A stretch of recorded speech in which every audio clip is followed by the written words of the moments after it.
Share बाजार में आज यानी 19 नवंबर बुधवार को लगातार दूसरे दिन गिरावट के साथ ट्रेड की शुरुआत हुई, लेकिन दिन के कारोबार में बाजार ने निचले स्तरों पर शानदार रिकवरी दिखाई।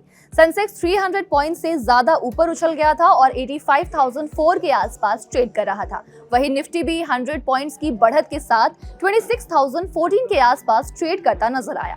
Media, realty, auto and gas जैसे सेक्टरों में गिरावट दर्ज हुई, लेकिन बाकी सभी सेक्टोरल इंडेक्स आज हरे निशान में कारोबार करते नजर आए। इस बीच टाटा ग्रुप की नई listed company Tata capital limited के स्टॉक में आज जबरदस्त तेजी देखने को मिली। 1% की तेजी के साथ स्टॉक ने 323 रुपए के इंट्राडे हाई लेवल को टच किया। ऐसे में समझेंगे कि टाटा लिमिटेड में आई इस तेजी की आखिर वजह क्या है। टाटा कैपिटल में आई इस तेजी का कारण ये है कि ब्रोकरेज फर्म जेपी मॉर्गन ने स्टॉक पर कवरेज की शुरुआत की है। ब्रोकरेज के इस भरोसे के बाद स्टॉक पर निवेशकों की दिलचस्पी लगातार बढ़ती नजर आ रही है। ब्रोकरेज ने स्टॉक पर आउट परफॉर्म रेटिंग दी है। इसके लिए ब्रोकरेज ने स्टॉक पर 370 रुपए पर शेयर का टारगेट प्राइस तय किया है। ये टारगेट प्राइस स्टॉक के पिछले बंद भाव से लगभग 15% की तेजी की संभावना को दर्शाता है। ब्रोकरेज का कहना है कि टाटा ग्रुप की ये कंपनी अपने कंपेटिटर्स की तुलना में तेजी से बढ़ने और ज्यादा बाजार हिस्सेदारी हासिल करने की मजबूत कंडीशन में है,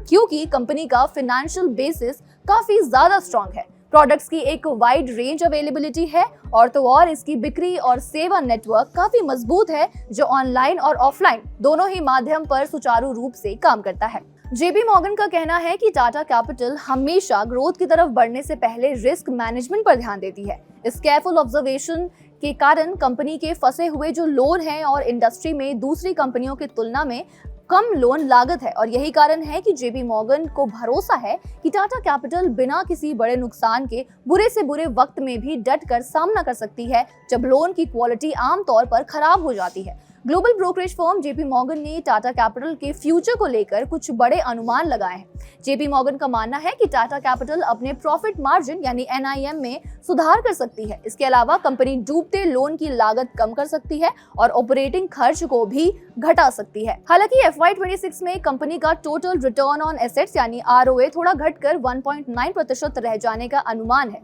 इस गिरावट का मुख्य कारण टाटा मोटर्स फाइनेंस का टाटा कैपिटल में मर्जर है, जिससे कंपनी के प्रॉफिट पर कुछ समय के लिए असर पड़ेगा।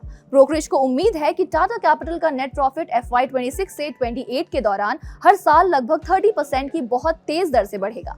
कंपनी का रिटर्न ऑन इक्विटी यानी ROE इन सालों के दौरान लगभग 13.5% से 14.5 के लेवल पर मजबूत बना रहेगा। जेपी मॉर्गन का कहना है कि टाटा कैपिटल के शेयर का मूल्य FY27 के लिए उसके एस्टिमेटेड बुक वैल्यू से 2.6 गुना ज्यादा है। इतने हाई वैल्यूएशन पर भी जेपी मॉर्गन ये मानते हैं कि निवेश टाटा कैपिटल में काफी आकर्षक है, क्योंकि जोखिमों की तुलना में इसके पोटेंशियल प्रॉफिट्स काफी ज्यादा अच्छे हैं।